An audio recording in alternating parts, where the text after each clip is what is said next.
අයිබෝවන් යාළුවනේ අමුතු කතා ලෝකයක එකතු වෙලා ඉන්න ඔයාලව අදත් ගොඩක් ආදරයෙන් පිළිගන්නවා. මිනිස්සු කොච්චර ගල් හිතක් මවාගෙන හිටිය ඒ හැම ගල් හිතක් ඇතුළෙම කාටවත් පෙන්වන්න නැති ලොකු හිඩසක් තියෙනවා. විශේෂයෙන්ම කවදාවත් ආදරයක් සෙනෙහසක් නොලැබෙන මිනිස්සු ආදරේ ඉස්සරහා කොයි වෙලාවක හරි දිය වෙලා යනවා. නපුරු දොස්තර නෝන 8 වෙනි කොටසින් අපි දැක්කා මේධාවි කොහොමද තමන්ගේ තියුණු බුද්ධිය පාවිච්චි කරලා රජය වටවපු මරණීය උගුලෙන්ම රජය හිරේ යැව්වේ කියලා. ඒ ඔක්කොමත් අස්සේ විහංගගේ අම්මා සුවය ලබමින් හිටියා. හැබැයි අම්මා එක පාරටම ලොකු පෙරලියක් කළා. ඒ තමයි තමන්ගේ ජීවිතේ බේරපු ඒ ලොකු බොස්ව ඒ කියන්නේ මේධාවිව බලන්නම ඕනේ කියලා අම්මා මුරණ්ඩු වුණ එක. මේධාවි අම්මා බලන්න වාට්ටුවට ඒවිද? මේධාවි අම්මා ඉස්සරහා නපුරු වෙයිද? නැත්නම් වෙනස් වෙයිද? ඔයාගේ වැඩ ඔක්කොම පොඩ්ඩකට පැත්තකින් තියලා මේ කතාව හිතින් මවා ගන්න. එහෙනම් අපි අද කතාවට යමු. උදේ 10ට විතර මේධාවි තමන්ගේ කැබින් එකේ ලොකු වැඩ ගොඩක හිර වෙලා හිටියේ. එයාගේ ඉස්සරහා ලොකු ෆයිල් තොගයක් තියෙනවා. විහංග දොර ගාව හිටගෙන හිටියේ හරියට කටුසෙක් කාපු කෙනෙක් වගේ. විහංගට දාඩියක් දාලා. දැන් කොහොමද මේ යක්ෂණීට කියන්නේ අම්මා ඔයාව බලන්න එන්න කියනවා කියලා? විහංග කීප සැරයක්ම උගුර පාදලා කතා කරන්න හැදුවත් මේධාවිගේ සීරියස් මූණ දැක්කම ආයෙමත් කට වහගත්තා. මොකද තමුසේ ඔතන උගුර පාදින්නේ? මට ඩිස්ටර්බ් වෙනවා. මොනවා හරි කියන්න තියෙනවා නම් කියනවා. නැත්නම් එළියට යනවා. මැඩම් මට පොඩි රික්වෙස්ට් එකක් කරන්න තියෙනවා. මේධාවි ෆයිල් එකෙන් ඇස් අරන් විහංග දිහා බැලුවා. ඇහි බැමක් උස්සලා හරිම අහංකාර විදිහට බැලුවා. රික්වෙස්ට්? තමුසෙට අමතක වුණාද තමුසේ ඉන්නේ කොන්ට්‍රැක්ට් එකක කියලා? කොන්ට්‍රැක්ට් වර්කර්ස්ලාට රික්වෙස්ට් කරන්න අයිතියක් නැහැ. එනිවේ කියනවා බලන්න මොකද්ද ඔය මහලු රික්වෙස්ට් එක කියලා. මැඩම් මගේ අම්මා එයාට දැන් ගොඩක් හොඳයි. එයාට ඕන වෙලා තියෙනවා එයාගේ ජීවිතේ බේරපු ඒ කියන්නේ එයාගේ බිල් එක ගෙවපු මගේ බොස්ව බලන්න. මම එයාට ඔයාගේ නම කිව්වේ නැහැ. හැබැයි එයා කියනවා බොස්ව දකින්නකම් බෙහෙත් බොන්නේ නැහැ කියලා. අනේ මැඩම් විනාඩියකට එකම එක විනාඩියකට වාට්ටුවට ඇවිත් යන්න පුළුවන්ද? මේධාවි අතේ තිබුණු පෑන මේසෙට අතෑරියා. එයාගේ මූණේ තිබුණේ මහා පුදුමයක් එක්කම කේන්තියක්. "What? තමුසේගේ අම්මව බලන්න මම යන්න ඕනේ? Are you out of your mind විහංග? මම මේධාවි වින්සන්. මට ඊට වඩා වැදගත් වැඩ තියෙනවා. තමුසේගේ අම්මා එක්ක සෙන්ටිමෙන්ටල් නාටකම් බලන්න යනවට වඩා. ගිහින් අම්මට කියනවා බොස් රට ගිහිල්ලා කියලා හරි මැරිලා කියලා හරි. Get out." විහංගගේ ඇස්වලට කඳුළු ආවා. එයා දන්නවා මේධාවිට මේක තේරුම් ගන්න බෑ කියලා. හැබැයි අම්මා බෙහෙත් නොබී හිටියොත් අම්මගේ අමාරුව වැඩි වෙනවා කියලා විහංග දන්නවා. විහංග එක පාරටම මේධාවිගේ මේසේ ඉස්සරහා දන ගහලා බිම වාඩි වුණා. "අනේ මැඩම් ඔයාට ඕන තරම් බැනලා ඕන තරම් වද දීලා මාව පාවිච්චි කරන්න. හැබැයි මගේ අම්මා ගොඩක් අහිංසකයි. එයාට මේ මුකුත් තේරෙන්නේ නැහැ. එයාට ඕනේ ඔයාට එක පාරක් ස්තුති කරන්න විතරයි. අනේ එක පාරක් මගේ අම්මා වෙනුවෙන් එක පාරක් එන්න." මේධාවි දන ගහගෙන අඬන විහංග දිහා බලාගෙන හිටියා. මේ කොල්ල කොච්චර ආඩම්බර වුණත් තමන්ගේ අම්මා වෙනුවෙන් මේ තරම් පහත් වෙන්න උනත් ලෑස්ති නේද කියලා මේධාවිට හිතුණා. මේධාවිගේ ගල් හිත යටින් මොකක්ද අමුතු තියැස්මක් ඇති වුණා. "නැගිටිනවා. දනගාන මිනිස්සුන්ට මම කැමති නැහැ. හරි මම එන්න. හැබැයි හරියටම විනාඩිය. අම්මා ඉස්සරහා මගේ අතින් අල්ලන්නවත් වඳින්නවත් මම දෙන්නේ නැහැ. තේරුණාද?" විහංග ඉක්මනින්ම නැගිටලා ඇස් පිහදාගෙන "යස් මැඩම්" කියලා කිව්වා. විනාඩි 10කට පස්සේ මේධාවි විහංගයි අම්මා ඉන්න සාමාන්‍ය වාට්ටුවට ගියා. සාමාන්‍ය වාට්ටුවක සෙනග අස්සේ මේධාවි වගේ ලක්ෂරි කෙනෙක් ඇවිදගෙන යද්දි හැමෝම පුදුමයෙන් බලාගෙන හිටියා.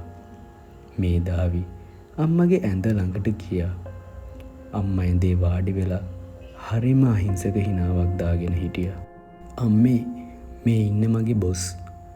අම්මා මේධාවි දිහා බැලුවා.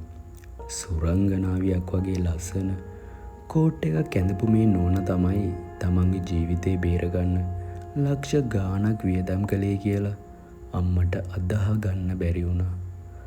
අම්මගේ ඇස් දෙකෙන් කඳුළු කඩාගෙන වැටුණා. අනේ මගේ රත්තරන් දුවේ, ඔයා නම් අපිට දෙවි කෙනෙක්. මගේ පුතාට මාව නැති වුණා නම් එයාට යන්න එන්න තැනක් නැහැ. දරුවෙක්ගේ දුක තේරුම් ගත්තු ඔයාට බුදු බවත් වෙනවා දුවේ. අම්මා එහෙම කියලා එක පාරටම ඇඳෙන් පහත් වෙලා මේධාවිගේ අත් දෙකෙන් අල්ලගෙන ඒ අත් දෙක ඉඹලා වඳින්න හැදුවා. මේධාවිට මුළු ලෝකෙම කැරකුණා වගේ දැනුණා. එයා ඉක්මනින්ම අත ගසා දාන්න හැදුවත් අම්මගේ වෙවුලන රස්නේ අත් දෙකේ තිබුණු අමුතු සෙනෙහසට මේධාවිව ගල් වුණා. මේධාවිගේ අම්මයා පොඩි කාලෙදිම එයාව දාලා ගිහින් තිබුණේ. එදා ඉඳන් සල්ලි පස්සේ දුවන තාත්තා කෙනෙක් යටද හැදුන මේධාවි කවදාවත් අම්මගේ ආදරයක් සෙනෙහසක් විඳලා තිබුණේ නැහැ. කවුරුවත් කවදාවත් එයාගේ අත් දෙකෙන් අල්ලලා මේ වගේ ආදරෙන් කතා කරලා තිබුණෙත් නැහැ. මේධාවිගේ නපුරු යකඩ හිත එක තත්පරයකින් උණු වෙලා ගියා. එයාගේ ඇස්වලට කවදාවත් නැති විදිහට කඳුළු පිරුණා.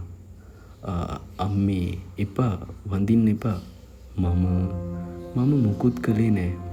ඔයාගේ පුතා ඔයාට ගොඩක් ආදරේ. ඔයා ඉක්මනින්ම සනීප වෙන්නකෝ. විහඟට තමන්ගේ ඇස් දෙක අතහ ගන්න බැරි වුණා.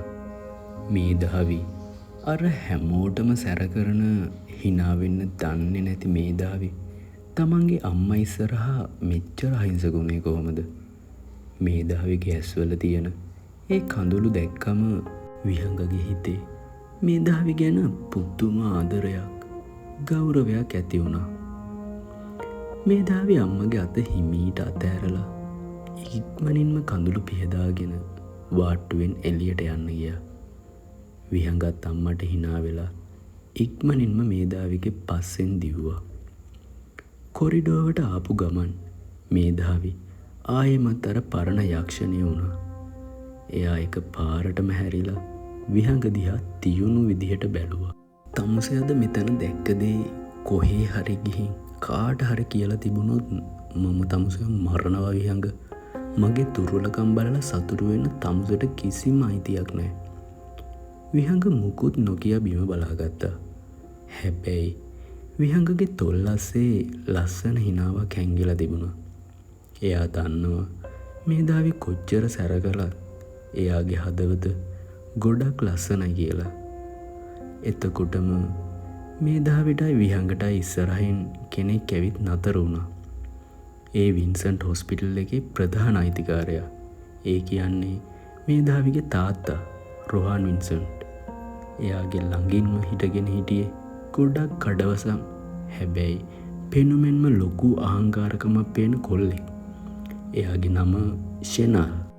මේධාවි, ඔයාට අමතකුණාද අද අපි ෂෙනාල්ගේ පවුලයත් එක්ක ඩිනර් එකකට යනවා කියලා? අද ඔයාලා දෙන්නගේ එන්ගේජ්මන්ට් එක ගැන කතා කරන දවස. විහඟගේ හදවත එක පාරටම නතර වුණා වගේ දැනුණා. එන්ගේජ්මන්ට්? මේධාවි බඳින්න යනවද? විහඟට නොදැනීම එයාගේ හිතේ ලොකු වේදනාවක්, ඉරිසියාවක් ඇති වුණා. මේධාවි තරහින් තාත්තා දිහා බැලුවා. තාත්තේ, මම ඔයාට කීප සැරයක්ම කිව්වා මම දැන්ම බඳින්න උවමනාවක් නැහැ කියලා. අනික මම බඳින කෙනා තීරණය කරන්නේ මමයි. ෂෙනාල් කපටි හිනාවක් දාගෙන ඉස්සරහට ආවා.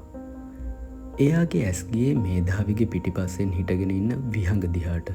ෂෙනාල් විහඟව උඩ ඉඳන් පල්ලෙහාට බැලුවා. "ඔහ් මේධාවි, මේ ඔයාගේ අලුත් වැඩකාරයාද? පේන විදිහට මුන්ගේ ඇඳුම් වලත් දැන් කම්පැනි ස්ටෑන්ඩඩ් එකක් නැහැ වගේ. කොල්ලෝ, ගිහින් මගේ කාර් එක පාකින් එකට දාලා එනවා." ෂෙනාල් තමන්ගේ කාර් එකේ යතුර විහංගගේ ඇඟට වීසි කළා. යතුර බිමට වැටුණා. විහංගගේ ඇස් රත්තු වුණා. එයාගේ අත්මිට මොළ වුණා. මේධාවි මේ වෙලාවේ මොනවා කරයිද? තමන්ගේ අනාගත සැමියා වෙන්න ඉන්න ෂෙනාල් ඉස්සරහා මේධාවි තමන්ගේ වහලෙක් වගේ ඉන්න විහංගව පහත් කරලා කතා කරයිද? නැත්නම් විහංග වෙනුවෙන් ෂෙනාල් එක්ක රණ්ඩු වෙයිද?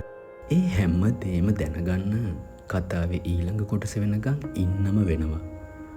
ඔයාලට මේ කතාවේ 9 වෙනි කොටස ගැන මොකද හිතෙන්නේ? මේධාවිගේ ඇස්වල කඳුළු දැක්කම ඔයාලට මොකද හිතුනේ?